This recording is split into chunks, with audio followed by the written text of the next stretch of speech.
Mas, se nós somarmos, o tempo de vida de satélite está entre 12 e 15 anos. Se nós somarmos o valor que nós gastamos por um ano com serviços de satélite, seja para televisão, telecomunicações, observação da Terra,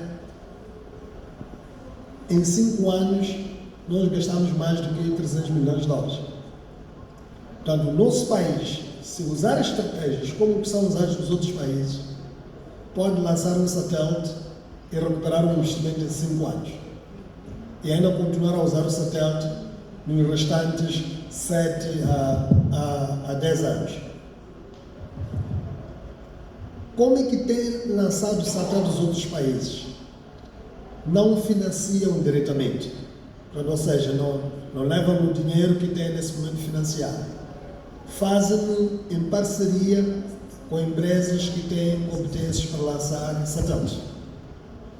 Por exemplo, a Airbus. Poderia citar, digamos, várias outras empresas. Ainda não decidimos o modelo que Moçambique vai seguir, porque ainda estamos numa primeira fase, mas a visão mesmo é Moçambique ter o seu satélite. Primeiro, um satélite para as comunicações e segundo, um satélite para a observação da Terra. É fundamental o satélite de observação da Terra para apoiar a observação da Terra e meteorologia. É fundamental para apoiar na área da agricultura, proteção das florestas, proteção, digamos, da nossa biodiversidade e também para o controle do território, digamos, nacional. Então, a resposta, neste momento não consigo lhe dizer exatamente quando é que vamos ter o satélite, mas posso dizer que nós vamos caminhar para que um dia, não muito distante, o nosso país possa ter o seu próprio satélite. Felizmente, há um outro desenvolvimento que está a ter lugar a nível internacional.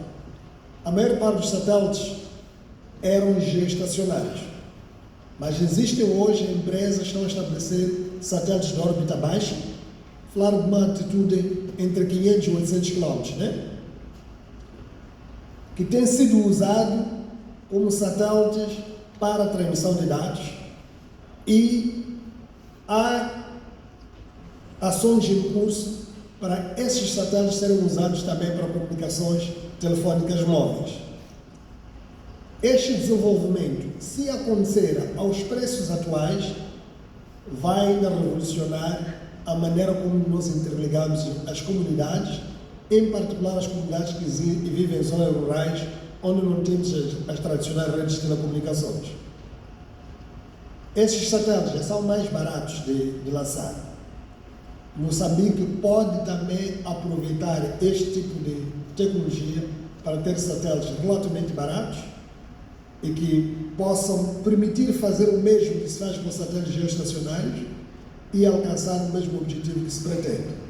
Vamos ver, há desenvolvimento no futuro, há evolução e podemos criar as parcerias necessárias para isso. Sobre a inteligência artificial, que posso dizer que debrucei-me nela na minha primeira intervenção. A primeira coisa que é preciso colocar na nossa cabeça é que não temos como escapar dela. Quer queiramos ou não, a inteligência artificial vai sim impactar a nossa vida. Aquilo que nós temos que fazer é como aproveitar essa inteligência artificial para o benefício do nosso país. Pode ajudar bastante o setor da educação, sim. Por quê? Repare, eu posso gastar 5 anos numa universidade para aprender a mesma coisa que posso aprender em 1 ano com a inteligência artificial. A questão que se coloca é, depois, o que acontece a seguir? Tenho mais tempo para criar mais coisas. Tenho mais tempo para produzir mais. Se eu quiser, por exemplo, digo a inteligência artificial, estou numa reunião, ligo o Copilot a funcionar, né? No fim da reunião, carrego Enter, o Copilot faz-me a síntese da reunião. Antes, tinha que ter talvez 1 ou 2 pessoas a tomarem notas de uma conferência para depois fazer uma síntese. Hoje eu coloco o Copilot e faz isso para mim. Logo, eu ganhei tempo para usar o tempo adicional para fazer outras coisas. Então, a nossa expectativa é que com o uso da inteligência artificial vamos ser capazes de fazer mais em menos tempo. Vamos dominar as coisas básicas para depois termos tempo para fazer coisas complexas. Nós ensinamos programação aos nossos estudantes aqui. C++, não é? Os estudantes podem levar talvez 6 meses para aprender e dominar uma linguagem de programação para fazer um programa básico como fazer uma calculadora. Com a inteligência artificial posso fazer a calculadora em 5 minutos. Posso dizer, faz-me lá uma calculadora em 5 minutos. Em 5 minutos ele já colocou o programa para fazer a calculadora sem erros. Por quê? Porque já existe conhecimento sobre aplicações para fazer calculadoras. Então, por causa disso, eu já não perco tempo a aprender coisas básicas. Já posso usar essa inteligência artificial para fazer coisas complexas. Processo de fabrico de vacinas. Era trial and error. Eu tinha que produzir, pensar na vacina, fazer, depois testar nos humanos, ver os resultados e depois voltar a testar, corrigir, até chegar, talvez, à vacina mais ou menos ótima. Aquela que tem uma taxa de sucesso maior. Isto continua a ser necessário, mas a inteligência artificial pode propor-me para um determinado tipo de vírus, ela pode me propor quais são as soluções que mais ou menos podem cumprir. Depois posso testar. Se eu tiver uma base de dados com o DNA da maior parte das pessoas, ela pode me dar uma ideia sobre qual é daquelas vacinas aquela que vai ter maior eficácia. Claro, depois disso preciso testar, mas está tendo que testar, mas todo aquele trabalho que eu perdia a fazer a investigação, ele adianta isso para mim.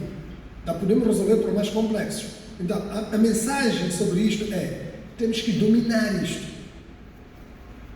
Vai criar-nos problemas, sim, porque eu posso, esta palestra que fiz aqui, eu posso usar a minha voz e a minha cara e dar um outro texto e dizer outras coisas.